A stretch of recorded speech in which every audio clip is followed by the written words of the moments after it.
ladies, gentlemen, gamers, and patch note enjoyers. Welcome back. It's been about a month since we've reviewed a patch notes. I think even more. But finally, we're here with the newest patch of the season, patch 13.1. I know my thousands of adoring fans have been waiting anxiously for me to review a patch notes again. And don't worry, I'm here to oblige. We're actually on time with this. Today has been the whole brouhaha, I'm gonna react to everything riot, and this is the last on the list. Ironically enough, I'm reacting to everything, but there's no pass out, so I'm not gonna be playing League. I'm gonna wait to grind out ranked whenever there's a pass out, but until then, I'll just review the things and react to them and give my opinion. But anyway, hopefully this is a shorter patch. I know it's not because it's the first patch of the season, and I've spent the last 2 hours reacting to things on live on Twitch TV Tecnics channel. But regardless, we're going to keep doing it. So, let's see what's in store for this patch, and let's see what I think as the best League of Legends player in the world. Welcome to 2023 season of League of Legends. We hope you have been keeping up with the preseason changes. Oh, I definitely have, because the new season of League kicks off on January 10th, which is today. In this patch, we have a few big changes to ranked, like promos changing from 5 to 3 games. That is amazing. That is so fucking good. So make sure to check out the full competitive section down below. In other news, we have some preseason balance follow-up, a Jax mid-scope update, a Mythic Shop rotation, which no one cares about, and an adjustment to the refund token system included in this week's notices. Thanks for playing, and happy climbing. So, I have ice cream here. I'm also going to be eating this on the side, and my grandparents have not gone to bed yet. I thought they would, but they haven't. So that should happen soon, and we should hear me speak some nice Greek, but I'm also going to be chomping down on some ice cream. So those are the things to look forward to that will be interrupting our current programming.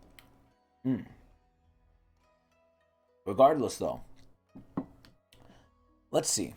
Off the rip, I ultimately like the change from 5 to 3 games because now that I'm an adult in the adult world, and I hate it and I'm extremely sad, I don't have as much time as I used to. So having promos go down from 5 games to 3 games, I see as an epic win. I don't think of any reason aside from like making these skill brackets more defined and more like accurate as to why people would say this is a bad change. The only thing this does is make things faster, which I would argue they were too long anyway. Playing 5 games anyway was too long. So the fact that they're shortening it is really good. Again, you don't want to make it too easy where people can like go through ranks like not at all. But they've been on this general trend where they're realizing we don't need promos in divisions. Like from gold 3 to gold 2, you don't need to do a promo. You can just go there, right? And like inter-division, from gold to plat, you do need promos, but it doesn't need to be 5 games. It's getting faster, but I don't think it's too fast, and I don't think we're near that point yet. Maybe we're reaching it with this, but I don't think so. Overall, this is good. But again, you don't want to make it too fast. Like, you don't want to make it 1-game promos, because then people are going to be switching out of ranks, and the ranks aren't going to be as solid, as defined. They're going to be more liquid. People's ranks is going to fluctuate a lot more easily, so the ranking will not be as definite, essentially. I hope that makes sense. But anyway, let's keep going. So we got the skins, and I'll go over those at the end. And I actually have a caveat with these two. Well, not really a caveat, but something a little different. But anyway, Jax, mid-scope update, everything was adjusted. So what are they saying? Jax's mid-scope update is on the smaller side compared to our previous ones. I hope they're buffing him. I hope this means buffs. Excuse me. Ironically enough, I don't think necessarily Jax needed it, because Jax is still really good. He's really, like, you have to be a good player to play him. You have to have a lot of core understanding of League. But if you're a good Jax, you do good into a lot of matchups. He's a simple champion, but very effective. So them updating him, I hope makes him better. Because obviously there's some points where he fell flat because he was so simple. I mean, that's the same way Tryndamere works too. But I think Jax is very skill expressive with core mechanics. Core strengths. If you're a good all-around League player, you will be good at Jax. Jax is a very scary pick, too. He is very good. And very fun. You literally beat the daylights of people. Out of people. But anyway. What are they doing? Overall, we like his simpler gameplay and kit, but we felt there was room to make his ultimate ability more interesting.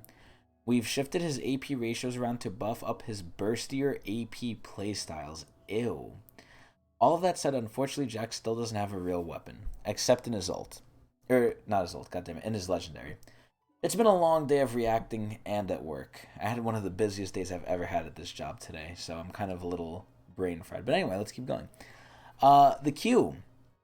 The Q is changing from no AP. Interesting. So the Q will not do any AP damage, or it will not scale off AP. The E. Oh my god, I'm just seeing the paragraph with the ulti and I'm already not liking it. Like, I'm already like getting goosebumps that I'm gonna have to read that much. Alright, so the E, they are changing it to have a max HP scaling. The base damage is going up, and it now scales off of AP.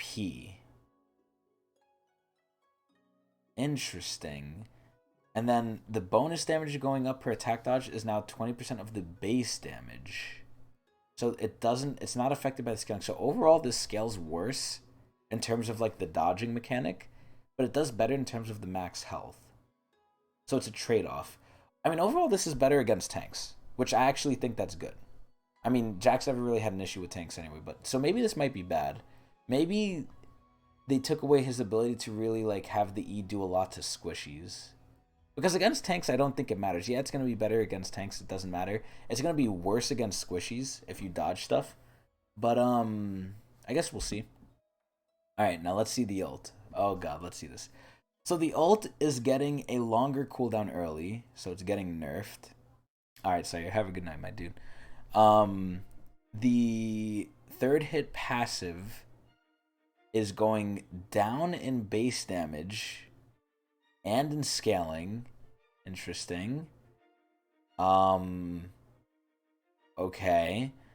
So imagine if I had a real animation. Jax's R passive now has an updated animation, sound effect, and visual effects. Okay, cool. And now new active. Wait. Huh? Jax swings his lantern around him, dealing damage, magic damage to nearby enemies. If he hits a champion, he gains armor and MR. Wait, no, he just gains armor and bonus AD per champion hit, as well as 60% of that value as magic resist for the next 8 seconds. So he's better against physical. Huh. During this time, the passive damage applies every second attack instead of every third? Huh? Wait, so they Omega buffed Trinity Jax. What the hell? Wait, so how much armor is he gaining? 65 plus 40% bonus AD plus 25% per champion. Oh my god. What the hell? So is that base AD or is that bonus? I think that's bonus.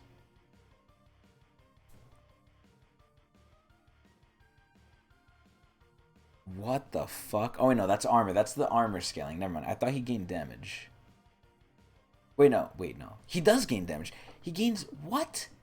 Wait, so he gains flat damage now? What the hell? So he gains 60% of his armor as MR. That's kind of crazy. So he's not as tanky, but he's doing way more damage. Holy shit. This is actually crazy. Imagine if Jax had a real weapon. Jax's secret passive fishing has been added to the game. Okay, that's cool. I think Jax is going to be much more of a brawler. He's not going to be as tanky, unfortunately. That was the thing I liked about Jax. Jax scaled really well. He was pretty tanky, and he did decent amounts of damage. They're opting more to go into his damage side now instead of his tankiness. So they're making him squishier, but they're making him kill. He might be on a similar level to like Irelia and Fiora now. I mean, he was already there in essence, but I think now he's a big contender. I mean, we have to see. The fact that this applies every second auto, I could just imagine what this is going to do with, like, Jin cells. Like, on-hit Jax might be so scary now. This is actually crazy. I'm really curious to see this and try this out whenever I play League. Alright, Aatrox. I heard Aatrox was a little bit of an issue. I think he's healing too much, which is always the case with him. He's either not healing enough and doing nothing, or healing too much and doing everything. So they're probably nerfing him. Let's see what they're doing. Aatrox has been bringing death to the top lane for a while now. With preseason ship, the new season kicking off, now's a great time to basically slap him in the face. And they're tapping him down. So what are they doing? The healing is going down. That's fine. The passive healing during his ult is going down by a big margin, I feel. I feel like this is a pretty big amount.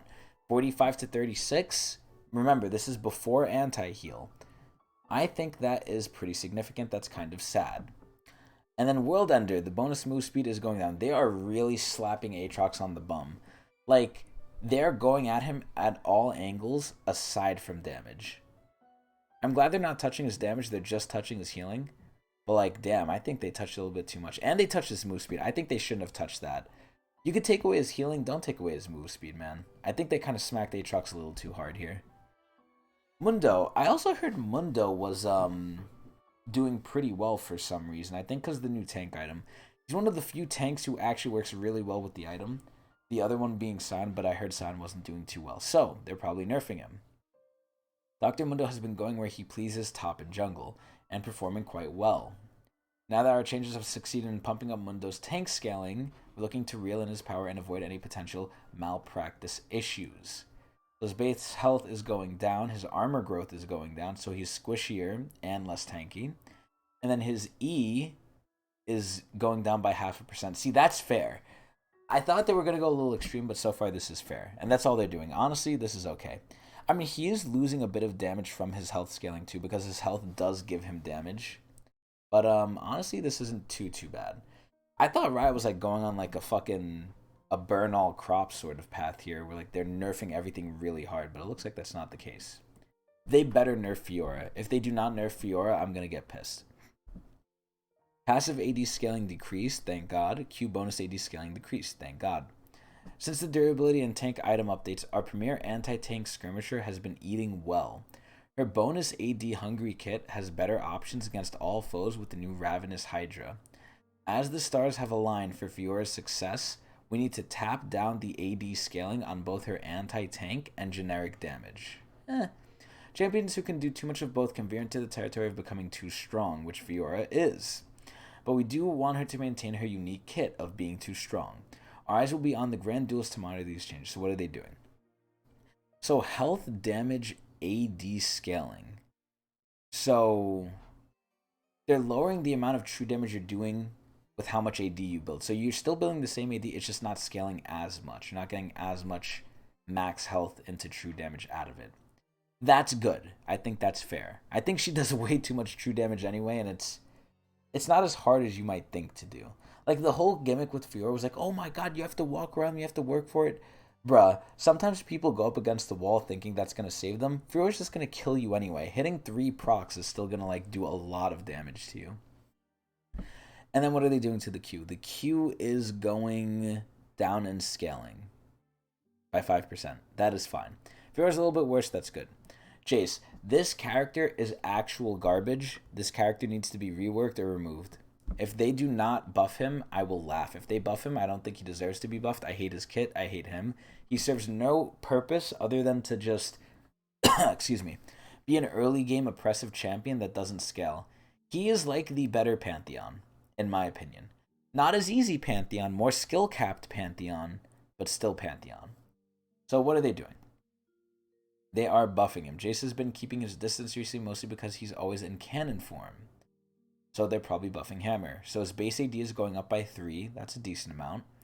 The Q in Hammer form is going up by 5 early, and then 80, 90, 100, 110. 30 late. It's not bad. That's actually pretty good. And then the Lightning Field is going up by 10 as well. Now, we got to remember, that's damage per second. I don't know how many seconds it lasts for, but that's exponential. It's not exponential, it's, well, it's not compounding either. It's, excuse me. It's Transformers. It's more than meets the eye. It's not a 10 buff. It's like, let's just say it lasts for 3 seconds. That's a 30 buff. And 30 in the early game is a lot, believe it or not. So, Jace is a little bit better in his Hammer form, which is fine. I don't like his ranged form. His Hammer form is fine, because once he goes in, he has to basically die for it. He's getting the kill, but he's probably dying, which I like. I like Jace dying. I don't like Jace. Okay, what do we think of Lil Nas X? Lil Nas X I thought he was really bad, and for the most part, I think he's very hard because he has weird levels of power and his playstyle is so weird, right?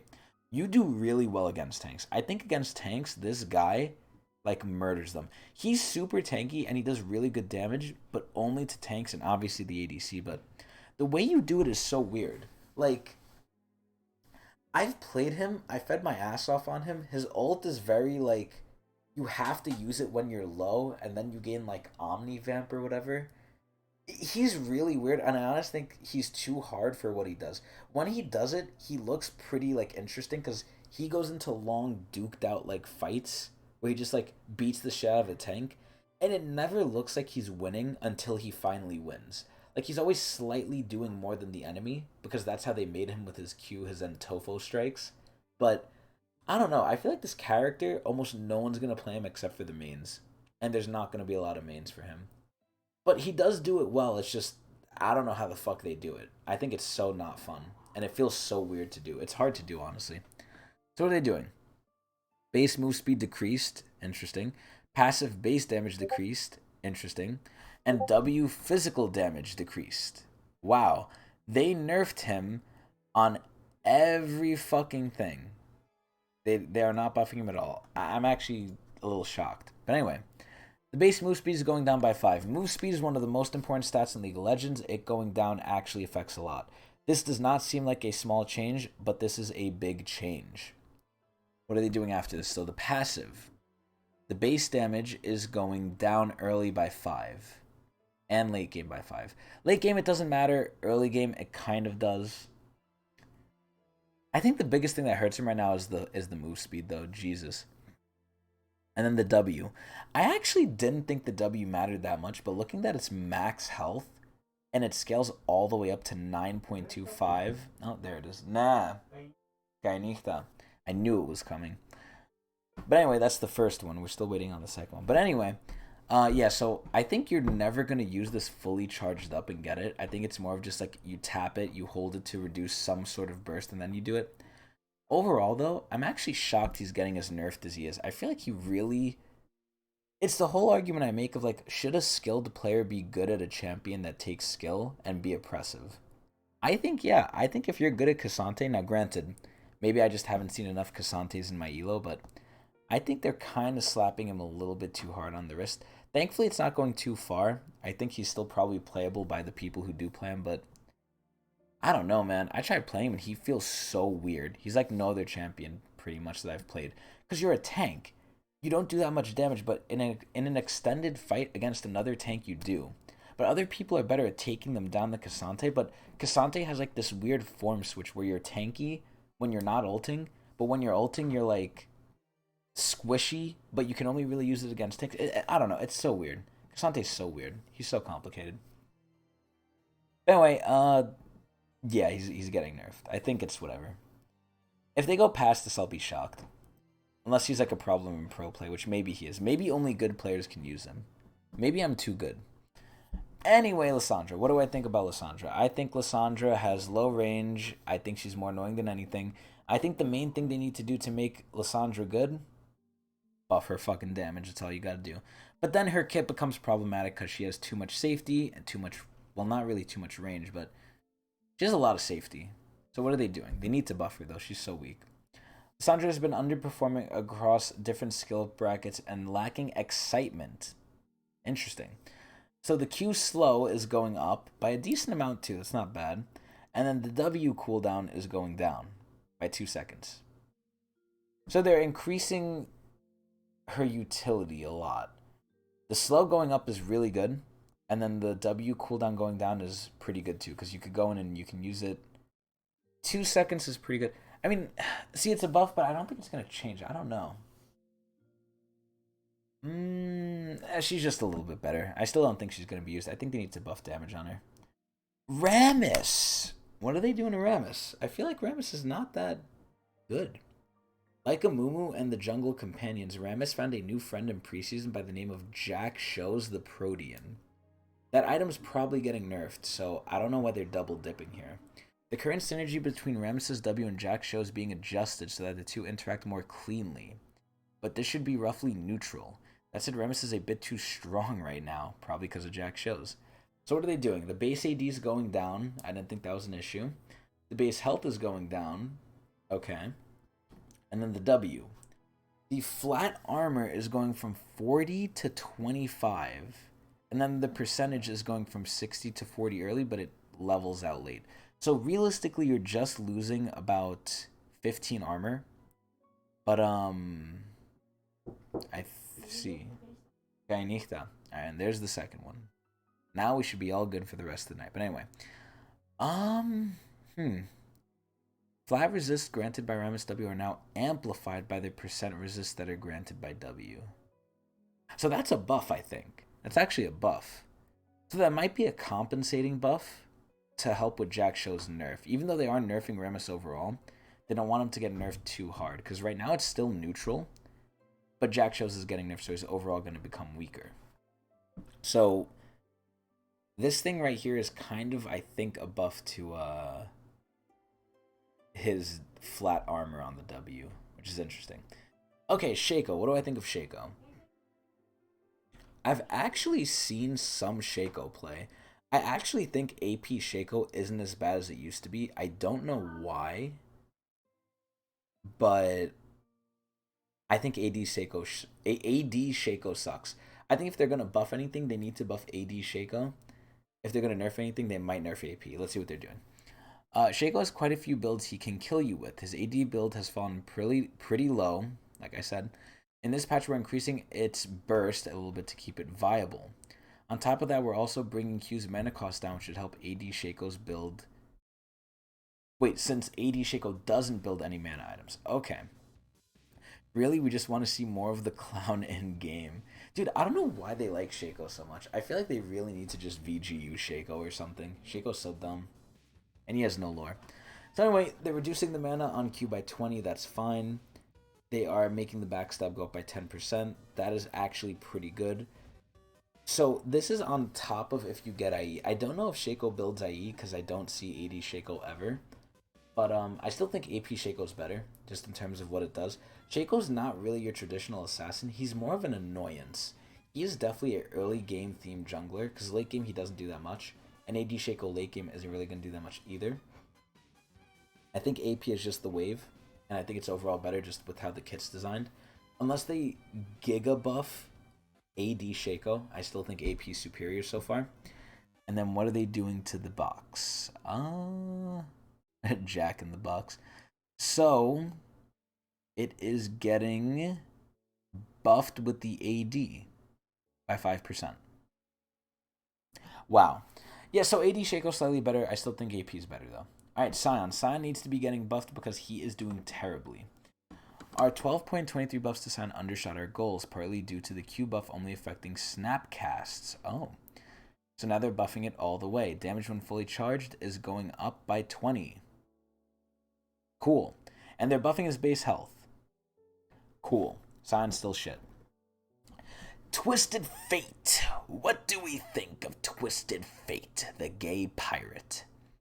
I think Twisted Fate is pretty normal. I think he's fallen out of favor. Back in the day, he used to be good, even though he has a non-damaging ult. I think he doesn't keep up in damage. Typically, if you have a non-damaging ult, the rest of your kit has to keep up in some way, shape, or form, either with utility or with damage. Now, TF's utility is Vision, which now is overall, like, people build Vision more, people use Vision more as time goes on. So his ult is still good, but it's not as good as it used to be. And his CC and utility is an AoE slow and a single target stun. So it's not that good. So in essence, I think he needs a buff. So what are they doing? The Q is going down by 1 second. I mean, it's something. It is AoE. It is nice. It's very easy to dodge and whatnot, but 1 second shaved off is pretty good. And then the pick card, what is it doing? The blue card damage is going up in scaling by a decent amount, actually. It's going up by 25%. Wow, that's actually nothing to scoff at. And then the red card damage is going up by 10. So they really want blue card to hurt, which is fine. Blue card should hurt. Blue card is the one you would never want to go in an actual fight. And if you go, you should be rewarded with actually being able to, like, take down the enemy. Like, if you go, you should be rewarded with actually being able to take down the enemy. Like, if you go, you should be rewarded with actually being able to take down the enemy. pseudo kill someone with it, I think. So this is actually fine. I actually think this is a good change. I think if anything, they should buff the blue card more to be the nuke card. It gives mana and it nukes you. But overall, I think TF is slightly better, but still not anywhere good. Xayah. What do I think of Xayah? Xayah takes too long to get going. I think Xayah's good. Obviously, you have to be good on her. I say the same thing about Xayah every fucking time. She just takes too long to go. When she gets going, though, she is strong. I mean, I think she's bordering hyper carry. I think she's right at hyper carry. Obviously, there's better hyper carries than her, mainly Jinx, because of the range. But aside from the range, she has a lot of like things to help her out that Jinx doesn't. She has a sort of safety ult that Jinx doesn't. Jinx has the chompers, but those are way easier to play around than Xayah's ult. Xayah's ult can do a lot more than the chompers can for Jinx. I think overall Xayah's right there though because her W gives her just a flat damage like addition, and attack speed, and the feathers are just team fight winners if you do them right. Xayah's very like you have to play her right. I mean, granted, you have to do that for every AD, but Xayah in terms of setup, you really need to be able to use the feathers effectively.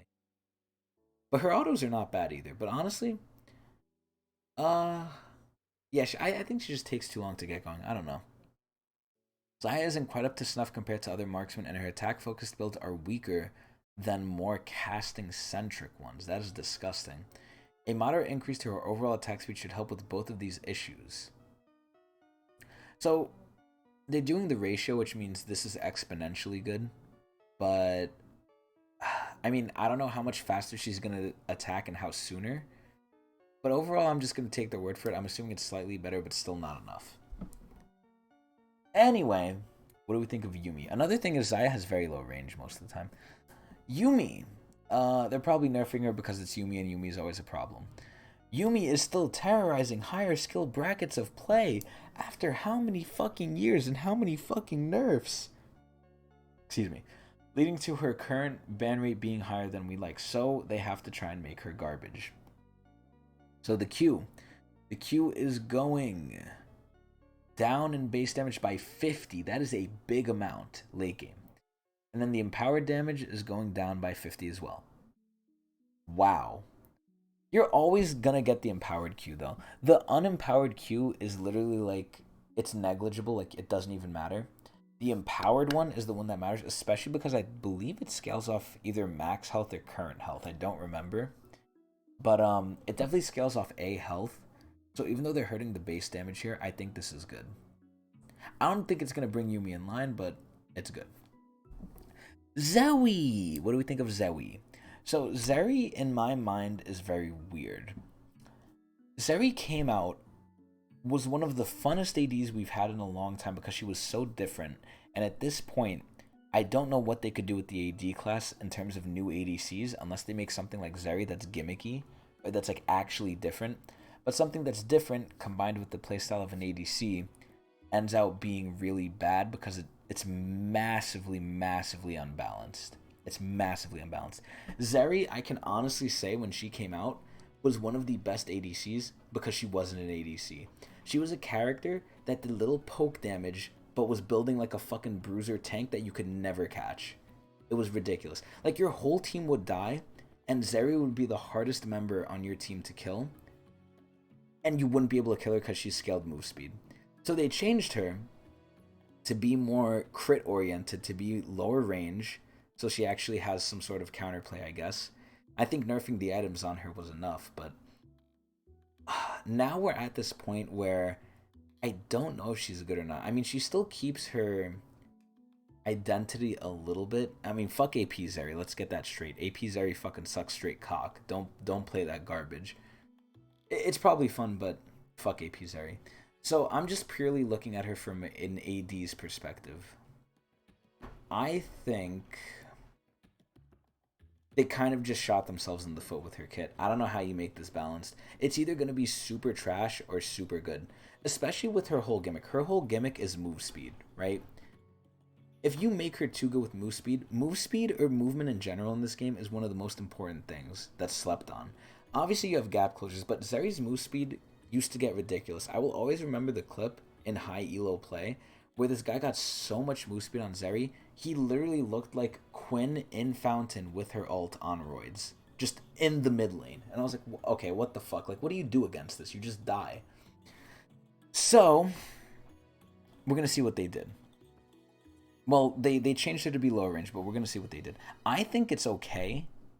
I think she's in a decent spot, but I think that's honestly because all the other ADs don't really feel that good anyway.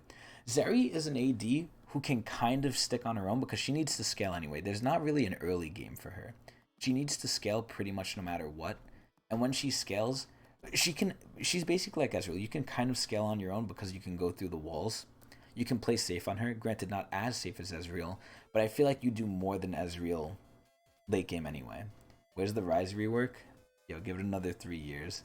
But let's see what Riot's doing. I'm actually really curious here. Zeri's quote-unquote rework had succeeded in shifting her to a new and healthier play pattern, aka actually having her go ADC. But she's been a bit strong in the higher brackets of play, which means she's unbalanced because the character's kit is just broken at the base level. Her shorter range brought in many new avenues of counterplay early in the game, which was one of our major goals, but she's a bit too consistent of a DPS threat at her 3-item power spike. So what are they saying? She's too good for an ADC. This is ridiculous. How much longer? God if I know. As a follow-up, her changes in the last patch were toning down her scaling and hitting her favorite pussycat, which I already did. So yeah, Zeri with Yuumi was actually really cracked. Zeri with any sort of like caster that gives a shield is already really good. And then Yuumi gives anyone the ability to become a carry for the most part. So I think nerfing Yuumi was honestly enough, but let me see the nerfs here. Let me see what they're doing. So the damage growth going down is fine.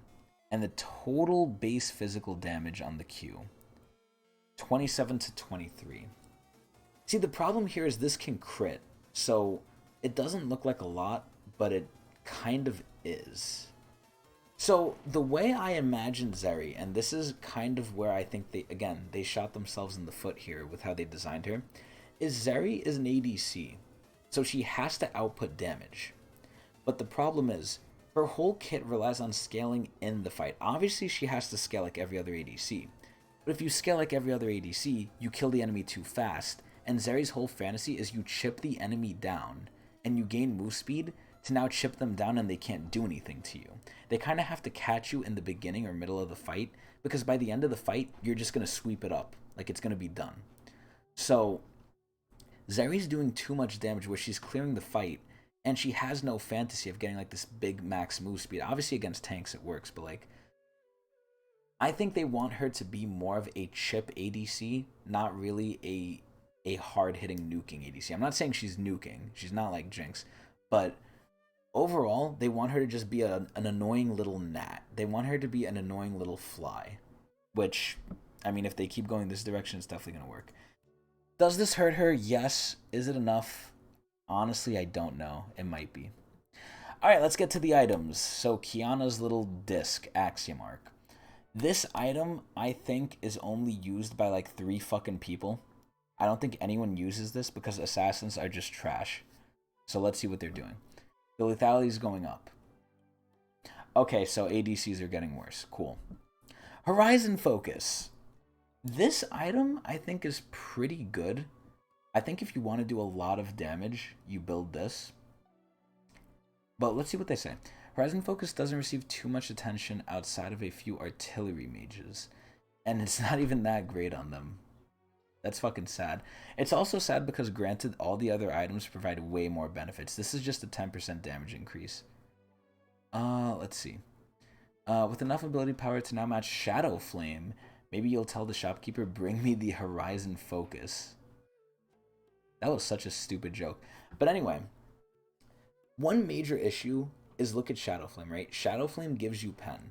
So even though, I mean, just at the base level, Shadow Flame gave you more AP no matter what. It gave you pen, which then gave you more technical AP on top of that. So it would kind of outdo Horizon Focus, and it had a niche against shield teams. And if you weren't against shield teams, you still got it because it was still good. Now I think them bringing it up with with Shadow Flame is decent. I think they just need to increase the actual passive. Instead of 10%, make it 15 or some bullshit. Okay, Jack shows. This item has been extremely problematic in the game. This item, again, with a lot of the items in the tank update have not been built by tanks, they've been built by everyone else and their mother. This item is fucking broken, and it is ridiculous how it scales people to be unkillable while also making them just beat the shit out of you. It reminds me of Jax, and ironically enough, Jax builds it too. So let's see what they're doing. Jax Show has landed as a solid core item for tanks. Bullshit. However, it's also been quite potent on fighters, aka everyone else. We're okay with fighters sometimes purchasing the item, but I heard this item had like a over 60% pick rate, which is like, what the fuck? So anyway, they basically overtuned it on anyone but tanks, because tanks still suck, and now they have to fix it. So they're nerfing the cost, which, you know, okay, who cares? Now though, you're getting more total resists, you're getting more bonus resist, but less stacks. Only, wait, what does this say at the end? Voidborn Resilience drain damage will no longer affect minions and monsters. I didn't even know it did that, and I didn't even think that fucking mattered.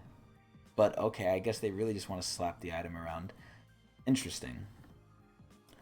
Honestly, this is the main way to do it. If you want it to be good on tanks, just increase the total resist, because fighters don't build total resist, they just build damage anyway.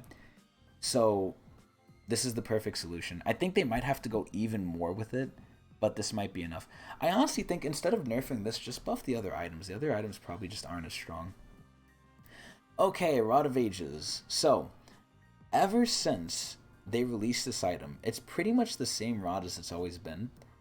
In preseason, or in a PBE ironically enough, they actually were going to release this with a unique passive, where once you fully stacked it, you gained a level. So it was one of the actual like long con scaling items, but then they removed it because it was a little broken. I think they should have kept it. I think it would have made the item way more better, way more interesting. Now it's really just a stat stick that only Ryze and Kassadin build, I feel like. No one else really builds this besides maybe Anivia. If you build this, I feel like you're not going to do damage. You're going to be tanky, you're going to have mana as if that was an issue. But if you don't scale off mana like Kassadin, you really don't want to get this. Unless you're Ryze, because he also scales off mana. So, I don't know. I feel like it's just weak, and they should have kept the you gain a free level passive with it. But they didn't. So let's see what they're doing.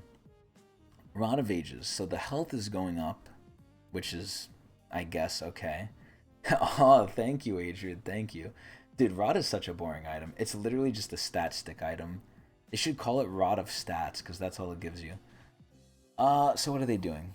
The healing is... Oh no, the Eternity proc is going down. So you need to do less to get the move speed. The move speed I feel like is so random on this item.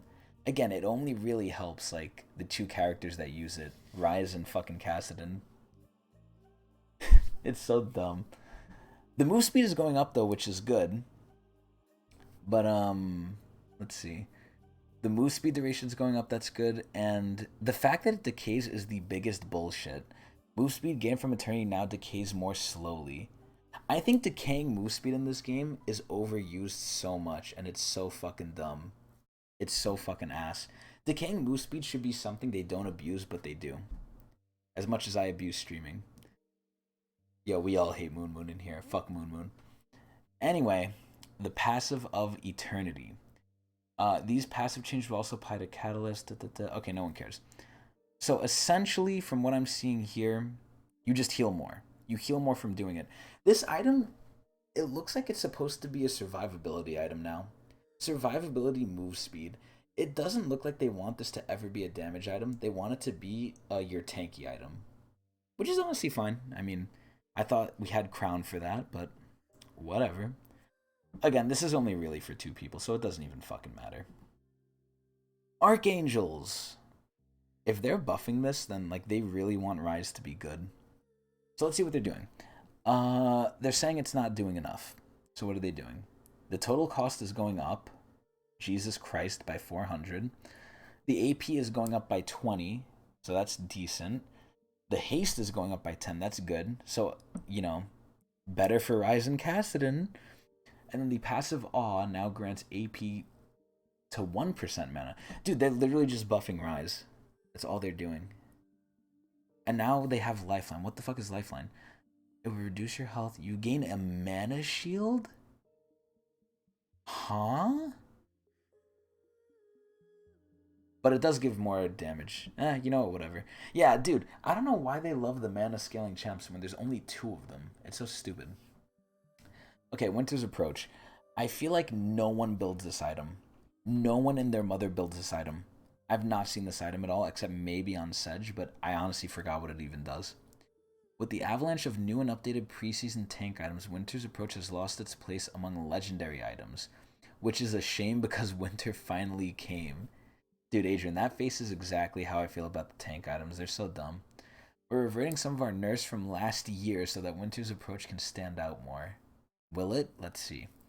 It's going down in gold, it's going up in health, and that's it. This item is still trash. Okay, let's look at the runes. So the runes, the tenacity per stack. Yeah, like look, oh yeah, plus 50 HP, wow. Alright, so I feel like the tenacity rune is actually really OP. Now something I didn't know, which ironically I learned recently, is tenacity has a similar scaling to armor. So armor does not scale linearly. It has diminishing returns, and apparently it's the same thing with tenacity, even up to a cap. So I believe the cap is 0.8 seconds or some shit like that, which realistically you're only going to hit that in nerf, let's be honest, but I think tenacity is really strong because like armor, it scales really hard the less of it you have. The more of it you have, the less good it is to have more, but the less of it you have, the more good it is to get any. So overall, I think tenacity is really fucking strong. This literally shuts down characters like Vhagar. If you build Merc Treads, Vhagar Z becomes a laughing stock. Like his whole combo gets like fucked because of that one item, and it's a boot, by the way. You know, God forbid they have this too. But anyway, you're basically losing 10% tenacity. The fact that it gave 30, I think, was kind of ridiculous. It giving 20, I think, is fair. Because remember, this is a rune. I think this gives more than the boot. I forgot how much the boot gives, but I think 20 is more than fair. I think this kind of was sleeper OP for a while. It made CC negligible. ARAM adjustments. Imagine if we looked at all this. Here, I'll give you the TLDR. The TLDR is they don't want to... They kind of went back on what they did with ARAM. They don't want it to be as restrictive. Vhagar E is pretty busted. Only if you're bad. They don't want the ARAM nerfs to make ARAM feel unfun. They want it to be... What ARAM should be is just a clusterfuck that they shouldn't really balance too hard, and then they ended up balancing it too hard. So they kind of went back on that. So they're making things do damage again, which is good. Doing damage and being unbalanced is fun in ARAM. Alright, so competitive. I kind of talked about this in all of my other reactions that I did today. However, I'll quickly go over it here too. So basically, what are they doing? Ranked has been reset, obviously. However, now ranked is twice a year. Ranked resets twice a year. It's not a hard reset. Like, you're not going to have to grind as if you never play ranked before. It's a soft reset. But now we essentially get 2 gold skins a year, or 2 ranked skins a year. Also, you don't have to be gold anymore. However, they have it on this weird unlock system, which I hope they're going to flesh out here. So let's read. Before I say anything else, let's read. So, new ranked rewards. As you climb, new ranked rewards have been added. These are earned through obtaining split points by completing games. So, pretty much, we already earned split points. It's just we only had 3 rewards for them. We had an icon, or not an icon, we had an emote. I don't even know what the fuck else we had. And then an Eternal at the end. And that was it.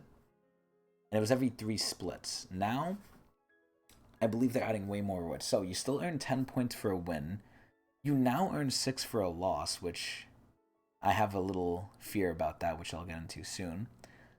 You earn 6 for a loss. And you can check out the rewards in the rank client tab. So the rank skin for split 1 is earnable for players of all ranks.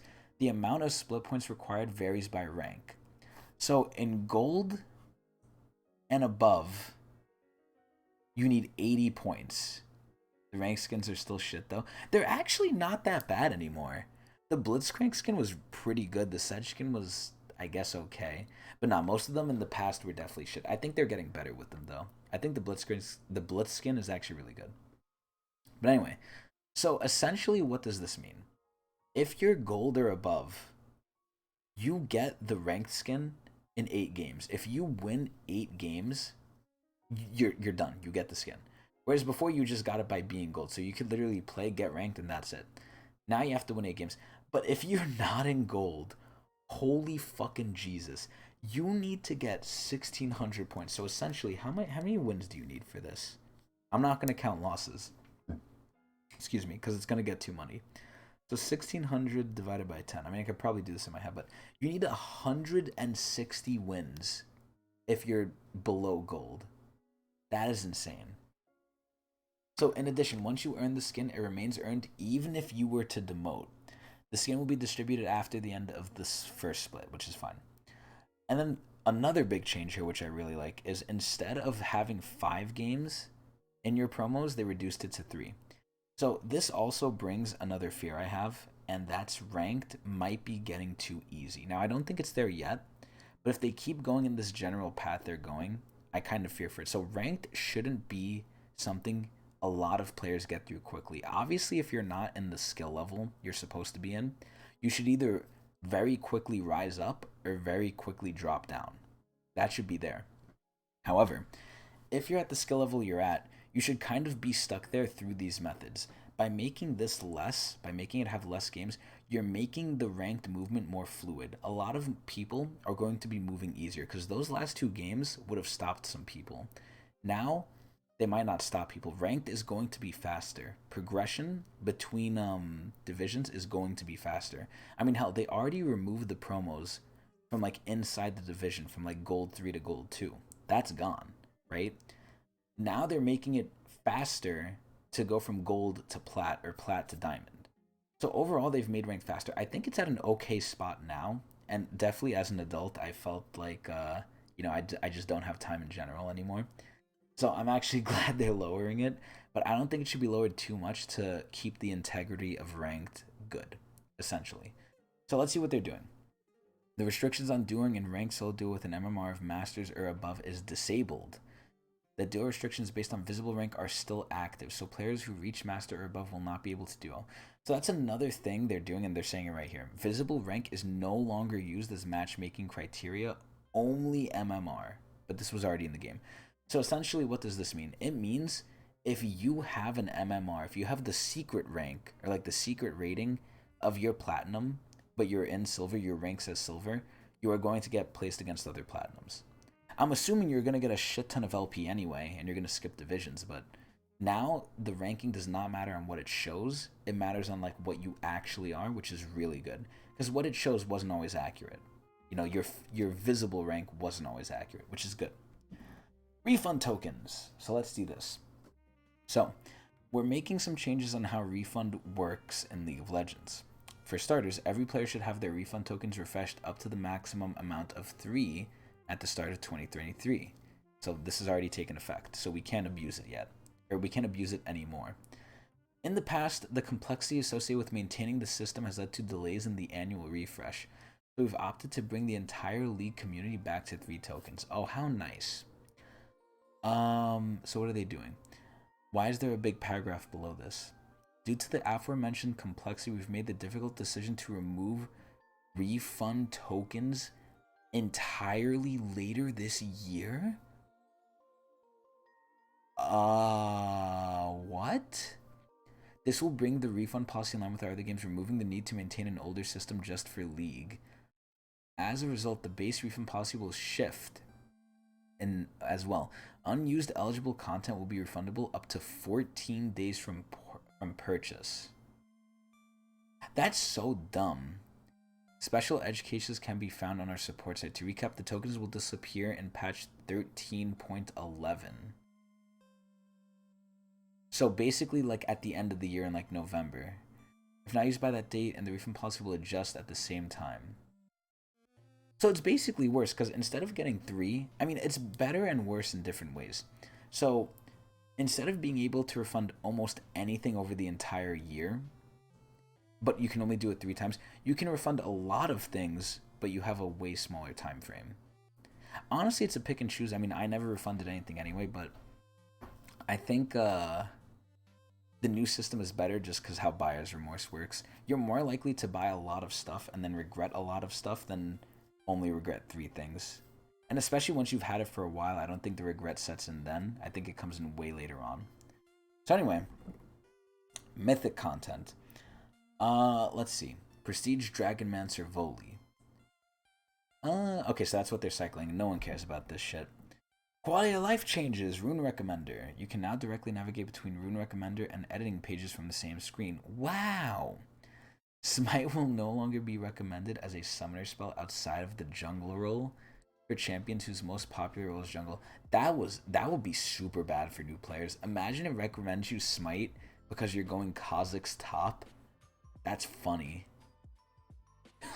That is so bad. Okay, Champ Select. Champion names are now shown in ARAM Champion Select. I didn't think they weren't, but okay. Miscellaneous.